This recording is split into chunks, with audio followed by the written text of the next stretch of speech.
जो मेरा अस्सलाम वालेकुम सत श्री अकाल केम छो नमस्कार का जो एक तरीका है वो पूरे हिंदुस्तान को अंदर ले लेता है।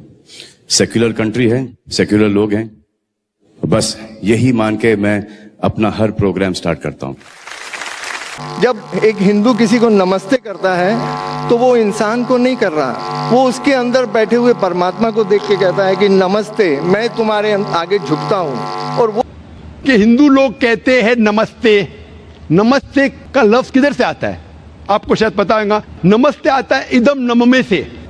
इदम नममे मतलब मैं आपके सामने झुकता हूं, मैं आपकी इबादत करता हूं, बराबर। इदम नममे आप कहना चाहते मैं आपके अंदर ईश्वर की इबादत करता हूं। मिसाल के तौर पे वो आदमी चोर है, वो गलत काम कर रहा है, बलात्कार कर रहा है, आप उसको ईश्वर बोलेंगे? आप ईश्वर को इतना घटिया समझ गए? वो बलात्कार करने वाले इंसान को बोलते हैं आप ईश्वर है। इससे भाईचारगी बढ़ेगी नहीं घटेगी। वो बलात्कार करने वाले को, वो चोर को, वो डाकू को मैं ईश्वर मान रहा हूं, उसके सामने झुक रहा हूं। अल्लाह को क्यों गाली दे रहे, ईश्वर को क्यों गाली दे रहे, खुदा को क्यों गाली दे रहे? इस्लाम में, इस्लाम की भी आपने मिसाल दी, इस्लाम में हम कहते अस्सलामु अलैकुम, अल्लाह ताला से फरमाते इस इंसान पे सलामती दे। चाहे वो अच्छा इंसान है तो भी सलामती देने की बात अच्छी है, चाहे वो चोर या डाकू हो। मैं बोलूंगा अस्सलामु अलैकुम, मैं कह रहा हूं या अल्लाह, या रब, या खुदा, या ईश्वर, या भगवान, इस डाकू पे रहमत फरमा। कुछ बुरी बात है ना? मैं अल्लाह को गाली दे रहा हूं, उसके लिए दुआ दे रहा हूं कि तू गलत काम छोड़ और सही रास्ते पे आ। अगर मैं उसको खुदा मानूंगा तो खुश हो जाएगा, वो और चोरी करेगा, वो और बलात्कार करेगा। कोई भी धर्म में ही नहीं सिखाता। ये धर्म के मानने वाले अपनी खुद की इजाज करते हैं, इसे कहते हैं इनोवेशन, बिदात। जिस तरीके से खुदा ने सिखाया है कि उसकी इबादत करे, उसी तरीके से हमें करना चाहिए। तब्दीली लाएंगे, हम समझ रहे हैं कि भाईचारा बढ़ेगा, भाईचारा नहीं बढ़ेगा, भाईचारा घटेगा। आपने मुझे शुरुआत में नमस्ते कहा। नमस्ते, नमस्ते के क्या मानी है भाई साहब, आप बोल सकते हैं? नहीं पता क्या मानी है? माइक्रोफोन ऑन कीजिए जरा भाई साहब का। नमस्ते मतलब मैं सर झुका के मैं आपको नमन करता हूँ। हाँ, सर झुका के आप मुझे नमन करता हूँ, नमन करता हूं। सर झुका के, सर झुका के मुझे नमन करना शिर्क है, हराम है, प्रोहिबिटेड है। आप मेरे सामने भी सर नहीं झुका सकते, चाहे आप मुझसे मोहब्बत करते हैं, चाहे आप मेरी इज्जत करते हैं, फिर भी आप मेरे सामने सर नहीं झुका सकते। सर झुकाना चाहिए तो सिर्फ खुदा के सामने, अल्लाह के सामने, और मैं खुदा नहीं हूं। आप जानते हैं, आप मेरी इज्जत कर सकते हैं, मेरी बात जो मैं कहता हूं उसके ऊपर अमल कर सकते हैं, लेकिन आप मेरे सामने सर नहीं झुका सकते। इसीलिए मैं जवाब में आपको कहूंगा अस्सलामु अलैकुम, आप पे सलामती हो, आप पे सलामती हो। आप समझे ना? मैं आपके सामने झुक नहीं सकता हूं। ये सिर झुकेगा तो सिर्फ अल्लाह के सामने, सिर्फ खुदा के सामने।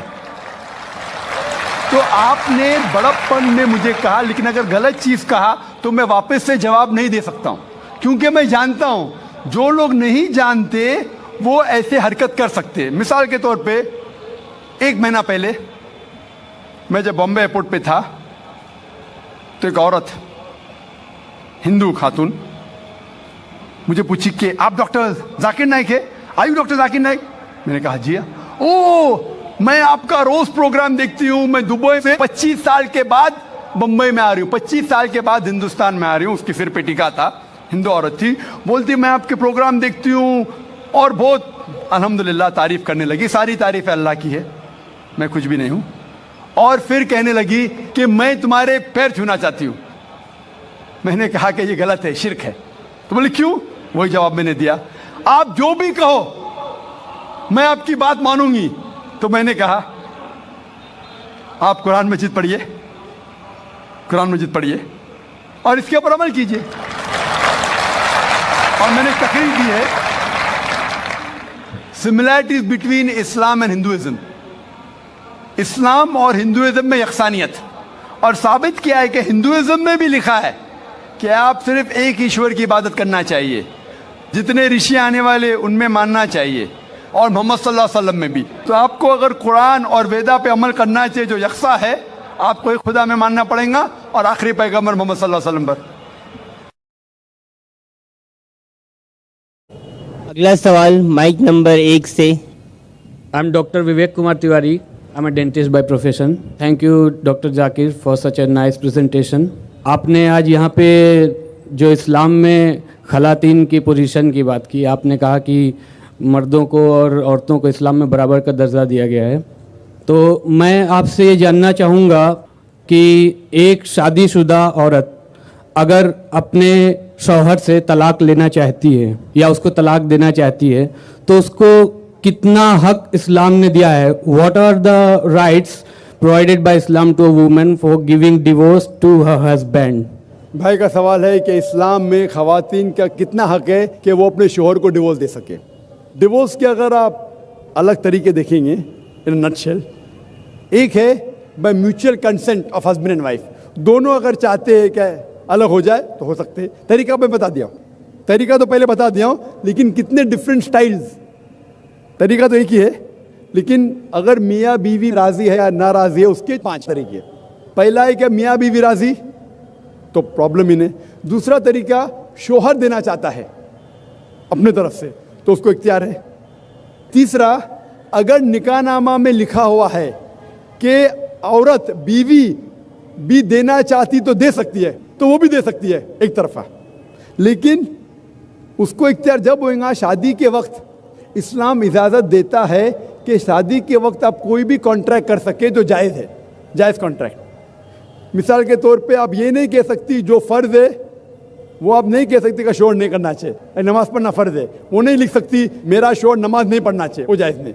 मिसाल के तौर पे जो हराम है वो नहीं कह सकती, शराब पीना हराम है, वो ये नहीं कह सकती कि मेरे शोहर को शराब पीना चाहिए, अलाउड नहीं। लेकिन जो ऑप्शनल है, जो मुबाह है, मिसाल के तौर पे तलाक देने का हक मर्द का है, तो ये हक अगर मर्द बोलता है कि मैं मेरी बीवी को देता हूँ, इसे कहते हैं तलाक के तहफ़ीज़ या इस्मा, ये इजाज़त है। अगर शादी के निकाहनामा में औरत कहती है कि मुझे भी हक होना चाहिए तलाक देने का, तो ये भी जायज़ है। तीसरा तरीका। चौथा तरीका, अगर निकाहनामा में औरत ने नहीं लिखा और अगर वो शोहर से अलग होना चाहती तो वो शोहर से कह सकती please I want to separate, मैं अलग होना चाहती हूँ, और शोहर बोलेगा ठीक है आप मुझे नहीं चाहती, मैं आपको आज़ाद करता हूँ, इसे कहते हैं खुला। और आखिरी तरीका, अगर बीवी ने नहीं लिखा निकाहनामा में कि वो तलाक दे सकती, या शोहर को कहने के बाद वो तलाक नहीं देता है, एक आखिरी तरीका है जिसे कहते हैं निकाह फस्क। अगर शोहर उस पर जुल्म कर रहा है, उसको हक नहीं दे रहा है, वो काजी के पास जाके निकाह फस्क कर सकती है, इसे कहते हैं नलिफिकेशन ऑफ मैरिज, निकाह फस्क। ये 5वां तरीका है। तो ख़वातीन के भी हुकूक है किस तरीके से वो शोहर से अलग हो सकते। Hope that answers the question.